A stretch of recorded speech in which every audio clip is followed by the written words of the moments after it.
Hey guys, thank you so much for clicking on this video. So today I want to talk about the most challenging perfumes in my collection. And I think this video is mainly going to be for beginners because when you're new to fragrance, I realized that there are certain notes and accords that you're just sensitive to. For instance, when I was first starting off with perfumes, I remember patchouli just made my eyes water. I mean, even now, it has to be done in a certain way for me to enjoy it. Oud, I hated oud, I didn't understand the hype. And many other notes. So I think if you're a perfume maniac, you'll definitely appreciate all of these perfumes. I mean, I definitely do now, but they're not for beginners. There's one discontinued fragrance, actually no, two discontinued fragrances here. And these perfumes I've talked about in previous videos, so if you're a returning subscriber, I don't think it'll be interesting. If you're new, maybe it'll be interesting. But anyways, let me start off with Burberry Black by Burberry. Now guys, I love this fragrance now. It's so serious, so intimidating. Let me spray it. But I just remember when I first received it, you know, you have that amber, patchouli and rose, and I find that sometimes patchouli, it can have a kettle pepperminty kind of feel to it. I don't know why. But no, this is a stunning scent. The rose is done in such a unique way. So mysterious, dark and sexy, fantastic longevity. Oh my goodness, got it on my lip. And I remember there was a time when, recently actually, maybe like a year ago, I was working as a barista in an office, and this lady, right, I just kept doing this, and I was like, I smell rose and patchouli. And I was like, is that my Burberry Black? And she was shocked because nobody has ever guessed her fragrance ever. And she was like, yes, it is Burberry Black. And I said, okay, you know, I can see right through to you. I know what kind of woman you are. But yeah, this is just for mysterious people. Oh my goodness. But you know, it's very challenging for beginners. I think if you're a perfume maniac, it won't be challenging if you like patchouli. But oh my goodness. It's been a minute since I sprayed it, all of these actually. Oh, this is stunning. Next is Mugler Eau de Star. Now guys, discontinued scent, I think I talked about it in one of my videos, monthly updates. This is a discontinued perfume. Guys, I will always tell you to always go inside a pharmacy or chemist because I noticed that sometimes they have like discontinued gems. Now House of Mugler, what are my thoughts? I own Angel Nova, Angel Eye Star, Alien Goddess, and I like all of them. And I noticed that they're all very beast mode. And Mugler, Alien, the original Alien, and Angel, I feel like everyone and their grandma and just everyone wears it, so that's why I haven't really gravitated to them. But this one is unusual. It's very tricky. But I don't think that any of you guys will ever come across this fragrance. So I think the notes are like watermelon, mimosa. I don't get any watermelon. Yeah, this just, I don't know, it smells like it would be a Estee Lauder 90s retro scent. And I feel like the best way to train your nose for some reason is with vintage fragrances, French ones specifically. Because something about like French 90s perfumes, if you look at any of them, they have like myriads of notes, you know, very animalic, very, you know, myrrh, very strong and potent, and for some reason, I feel like it's a good way to train your nose and try and detect try to detect notes and accords, you know. But this one, it's sweet. There's a honey sweetness, but patchouli and mimosa, and I think it's the mimosa that really makes it smell very vintage-like. I appreciate it though, you know, I don't really know when to wear this. All of these actually, like I don't really know when to wear them because they're so serious. But one spray of this and oh my goodness guys, it is beast mode, just one spray.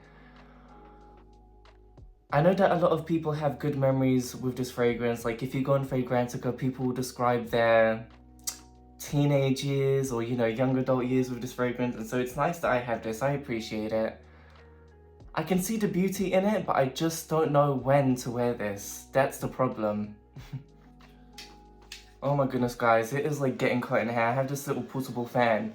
You know, I just want to rant for a second because you know so many people who don't live in London or the UK in general, they don't understand. Like, you know, when it is 20 degrees here, for some reason it is so humid and, you know, you use the train, you feel like you become one with everyone. And people just don't understand. Like, when I was in Marrakesh, the heat was very dry. It was 40 degrees, but I could survive. It's just the humidity in London. It's just on another level. But it makes you think, like, Japan is like 3 times more humid. Same with Singapore. So I don't know how people do it. Like, that's insane. But yeah, everyone makes fun of Londoners because they can't tolerate 20 degrees heat. Oh my goodness. So I literally carry this everywhere with me. Okay, next, Kenzo Elephant. I talk about this so much. Now, guys, the longevity on this is just fantastic, phenomenal. I remember I was in Tenerife on holiday, and it was such a blessing because that was over a year ago. But for some reason, Tenerife had so many underrated gems that I gravitate to, and I tested so many perfumes. And I remember testing this and instantly throwing it in the bin. But for some reason, months later, I had a craving at midnight, and I just wanted it. I don't know. This is a tester bottle, so I don't have the beautiful elephant cap. And you really need to build a relationship with this one. I think this is probably the most challenging scent here, definitely. But now I see its beauty. We became friends a few months back. So dry spices, dry Indian spices, market, very exotic, very oriental. And it smells like a Christmas candle. Now it's interesting because over a year ago when I went to work, one of my colleagues who complimented me every single day on my scent, you know, it was something that she looked forward to every single day. She was like, okay, Calvin, please don't ever wear this scent again. And one of my supervisors, shitty little supervisor, bless her, I think she said that I smell awful. But 3 other people said that I smell amazing. They said that I smell very, very rich. And one guy, Darren, I asked him to describe what this smells like on me. And I walked past him and he said that it smells like a Christmas candle. And I totally agree. This smells like a Christmas candle. Now, please don't blind buy any of these fragrances. But I think if you're looking to buy this fragrance and you have tested it before, maybe don't buy a 100 ml like I did. Try and see if there's any 10 ml like travel size. Because honestly, so potent. Like, even with me, I'm an oversprayer, but I wouldn't overspray this. And it's funny because although the 2 people hated my fragrance, after my break I resprayed myself. But yeah, it's very rich, very luxurious. Well, I think sometimes the gardenia and lactonic note, it appears, but sometimes it doesn't. I don't know, I think I've tested this in all seasons, but for some reason, that super lactonic note that people talk about, it's never really opened up to me. So I just get dry spices, Christmas candle, but still very rich. Like, a peasant wouldn't smell like this. It's very, very rich. Very headache inducing as well. So be careful when you wear this, guys.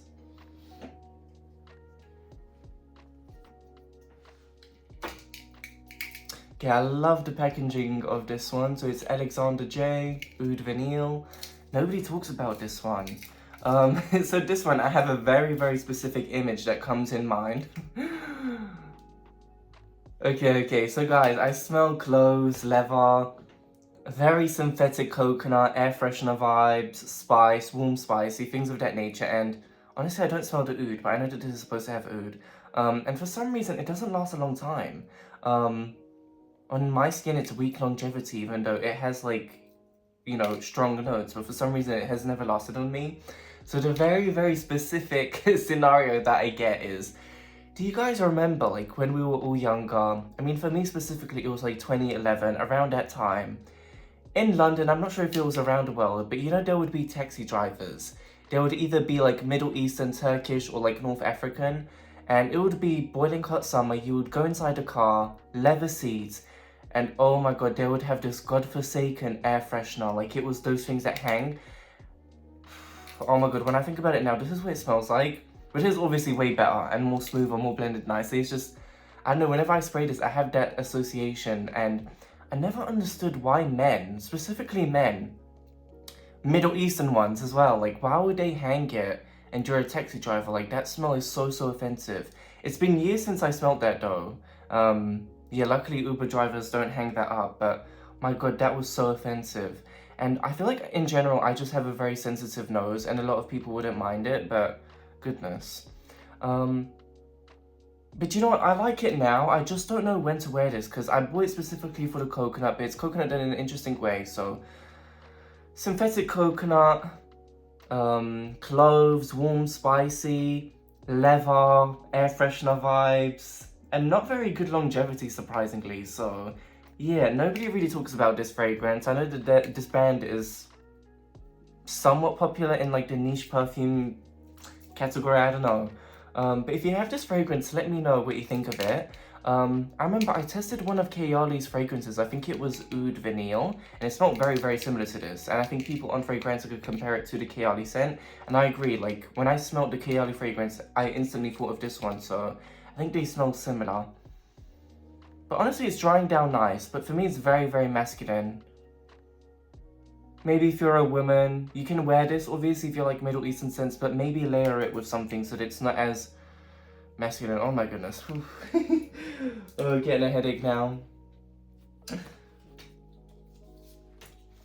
Okay, Montale Honey Oud. I've only worn this once, guys. Oud and Patchouli. Now, there is Oud and Patchouli as a rule, I will never ever purchase again. But there is one fragrance that I made an exception to, and that is Kayali's Sugar Vanilla Royale Patchouli, something like that. That one is stunning, but I think that's for another video. I purchased it about a month ago, and I think in terms of Kayali, I'm quite satisfied with the two that I have. But if I wanted to buy one more, or test one more, it would be Utopia Vanilla Cocoa, something like that. But guys, Montale Honey Oud, guys, this is a perfume that is rough around the edges. It is an attention grabber. It's so intimidating. Very rich smelling as well. But like I was saying, Oud and Patchouli, when I see them in a perfume together, I'm not buying it. They, for some reason, just create a bomb, and there is zero sweetness. It doesn't matter if there is a vanilla or anything, there is just no sweetness to it, I find.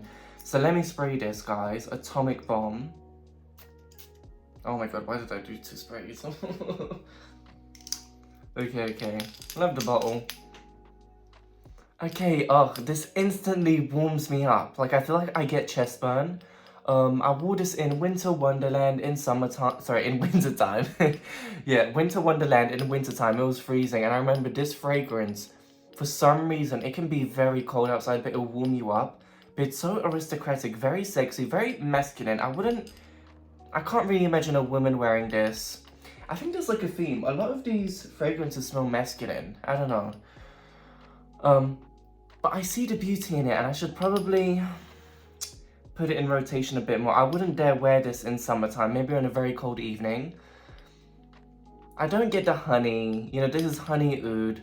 It's just a very oud patchouli, somewhat sweet fragrance, but there is a gem in this. I can see its appeal, but very masculine and very beast mode, attention grabbing. And I like the sweetness actually, the sweetness is coming through. But I don't think it's honey. Now guys, be realistic, does honey smell nice?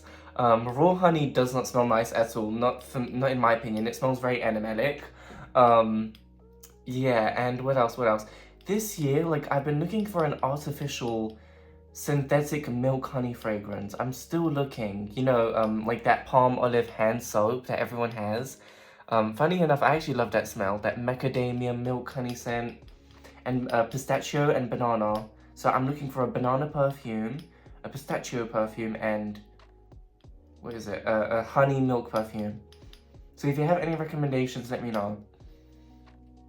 You know, this isn't as bad as I thought it would be, no. It's quite nice, it's drying down really nice, very sexy and rich. Okay, enough about that. Okay, last but not least, we have... What is this? Okay, Lolita, oh my god, what is this? I forgot. Okay, guys, here's discontinued. Okay, see Lolita, goodness, see Lolita, that's what it's called. So it's discontinued, but fear not, like, I collect Lolita lempicka fragrances, but fear not, you are not missing out, because this is unusual, goodness gracious. Okay, I love the atomizer on Lolita lempicka fragrances. Okay. Oh gosh, this smells like pharmacy, pencil shavings. And I know that the notes are like sweet pea and like floral, but for some reason it just does not smell like the notes at all. I know, it's very witchy, arts and craft, and for some reason I like it. There's something in it. That smells nice, very feminine. This perfume gives me school teacher vibes. Yeah. Like I said, guys, this is another fragrance that I just don't know when to wear to. Like, when do you wear these serious fragrances? Like, genuinely, because I always want to smell sweet, enticing, you know, floral. I never want to smell intimidating or, you know, rough around the edges or beast mode. Well, not too often, I guess. I don't know, like, I can't describe the scent, but pharmacy, medicinal, herbal, feminine, sharpened colored pencils, shavings, things of that nature. Funny enough, maybe like 2 weeks ago I was in the mood for that kind of scent and I sprayed this, so I don't know, it's weird, guys, it's very weird. And I'm so silly because I bought like 2 bottles of these. So I had this and another boxed seal bottle. The seller talked me into buying it, I don't know. It's very unusual. We'll see. Maybe like in the future it will open up completely differently and I'll fall in love. Because I don't know, it gives me a bit of a Christmas vibe as well. Yeah, very interesting. Anyways. Okay guys, I can't record anymore. I'm overstimulated. The scents have completely blocked my nose. And these paper strips, I'm going to see how all of them dry down. And how they, oh my god, Burberry Black, so sexy, oh my goodness. And the amber, wow, you know, it's such a generic, like, notes. Like, the notes are very generic, but the rose in this one is stunning. Okay, let me actually quickly go through all of them. Kenzo Elephant, yep, dry spice, savory spices. This is what I actually like to do. Like, sometimes when I'm bored, like, I'll put a paper strip here and then let this blow and I'll see how a perfume smells in the air. Okay, what is this? Eau de Star Mugler. Honey sweetness. But an animalic honey. With that vintage mimosa. Okay, this is the one that I just smelled. The Lolita lempicka one still smells the same. Oh, okay, this is Alexanndre J. Oud Vanille. I like the way that it's drying down. It's not as rough and not as synthetic. I like that actually. Okay, and this is Honey Oud. I like the way that it's drying down as well. Very masculine. Very rich as well. Okay guys, I'm gonna leave you alone now. Thank you so much for this video, for watching this video, goodness gracious. Okay guys, have a nice evening. Thank you so much for watching, bye bye.